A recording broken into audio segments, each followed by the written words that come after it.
All right. Our last mentor text that we will be doing just for the next couple days is a true story. It is a biography about a little boy named Emmanuel, the true story of Emmanuel Osoyu Yaboha. Very powerful story. And we are going to be looking today for text evidence to support our thinking. So I hope you really learn a lot from this. As you can see, here's a little boy. And our cover pages don't give us a lot, but this story takes place in Ghana, West Africa. And as you can see here on the title page, this is a map of the bottom of Africa and the little village that he lives in, Akura. And an African lady here, looks like she might be pregnant. All right. In Ghana, West Africa, a baby boy was born. Two bright eyes blinked in the light. Two healthy lungs let out a powerful cry. Two tiny fists opened and closed, but only one strong leg kicked. So this looks like it might be the daddy. Very sad that one of the boy's little legs didn't work. You can tell the mom's sad as well. Most people thought he would be useless, or worse, a curse. A curse means that that's just bad luck and everything bad is going to be happening to you.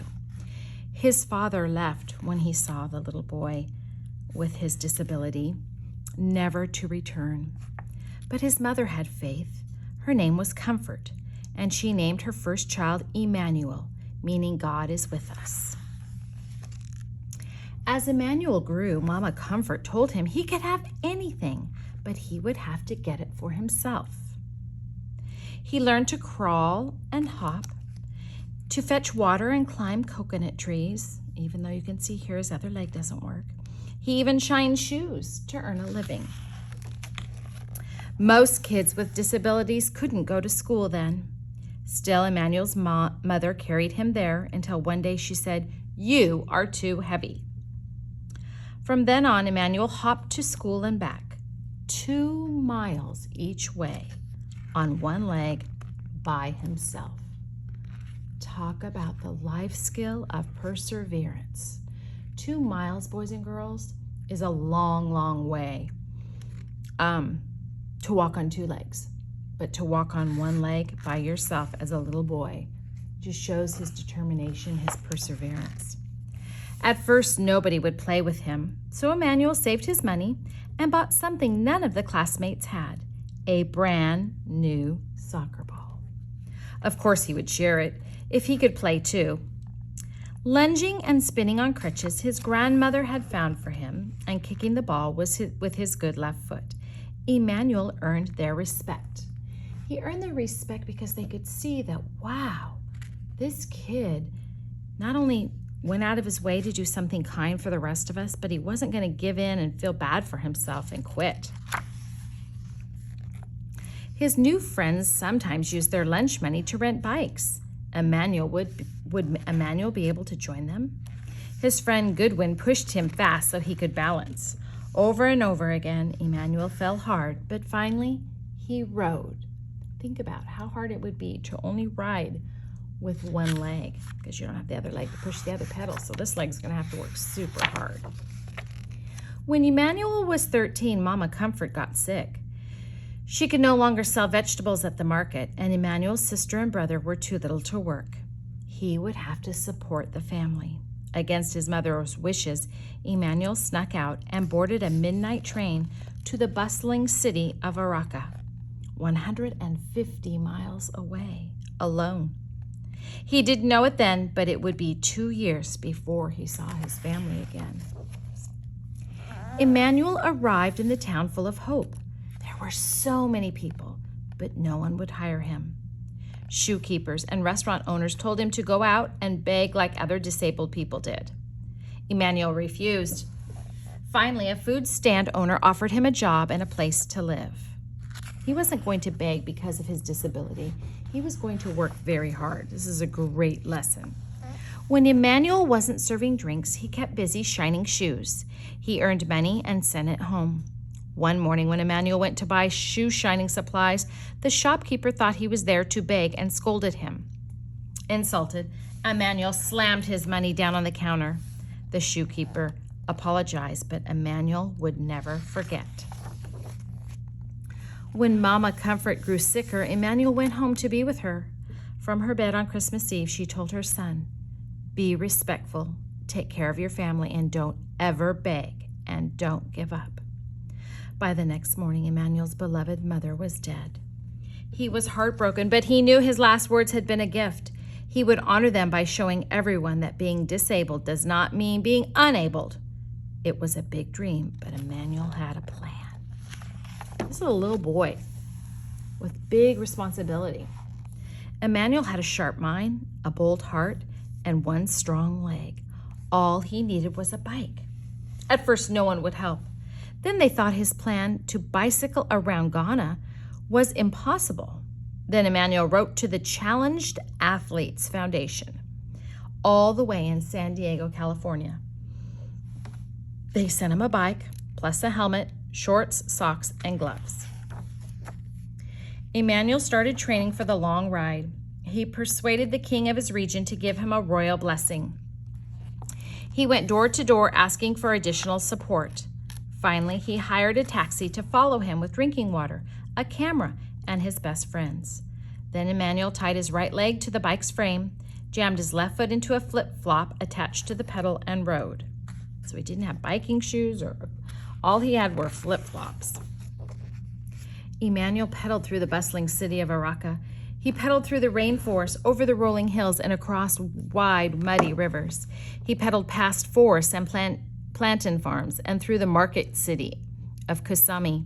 He pedaled his trucks, roared past on the narrow highways, and wild animals stalked his thoughts. He pedaled through vast grasslands into the ancient city of Tamale. He rode up and down, across and around his country, proudly wearing the colors of its flag. On a shirt printed the words, "the Pozo," or the disabled person. So he wanted people to know that while he was working hard, he still had a disability there that he had to overcome. Along the way, Emmanuel talked to those with physical challenges and those without, to poor farmers and wealthy landowners, to religious leaders, government officials, and reporters. He wanted everyone to see him and his disability. He wanted everyone to hear him and his message. That just because you're disabled doesn't mean you can't work and you can't achieve your dreams. He showed the world that you can do anything, no matter what your circumstance is. And he rode his bike all over across Ghana, showing that. The farther Emmanuel rode, the more attention he got. Children cheered, able-bodied adults ran and rode along with him. People with disabilities left their homes and came outside, some for the very first time.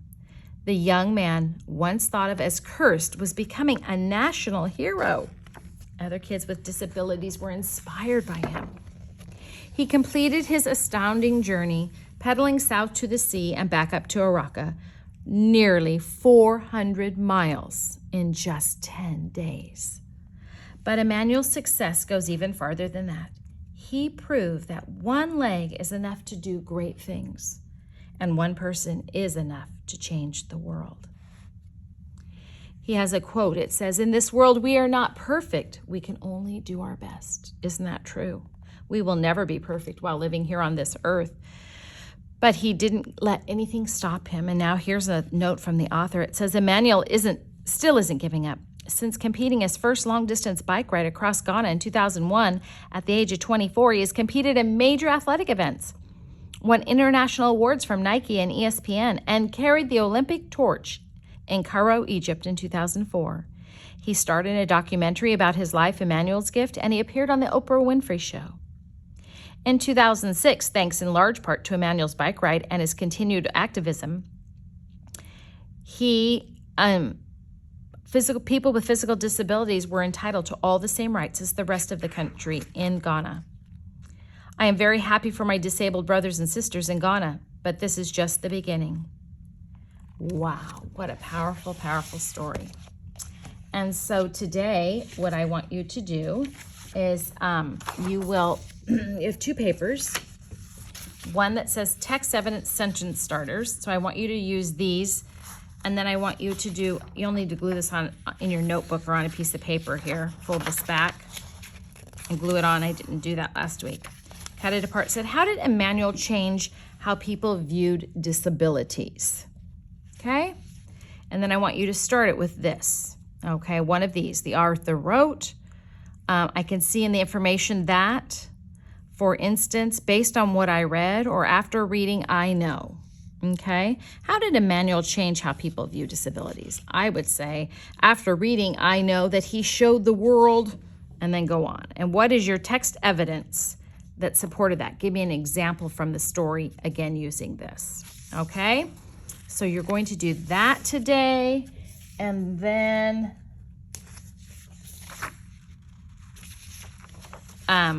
also answer this. Emmanuel's dream. Do you think Emmanuel had a difficult childhood? Yes or no? Use evidence from the text to support your answer. Yes, I think he had it because, all right, and then give me a couple examples of what you think his life was difficult as a child growing up. As a child, not as an adult, as a child, okay? So those are your reading assignment today. And I hope this goes on the computer. I may just have to put this on Seesaw. I don't know how this is gonna work. We'll work on it though.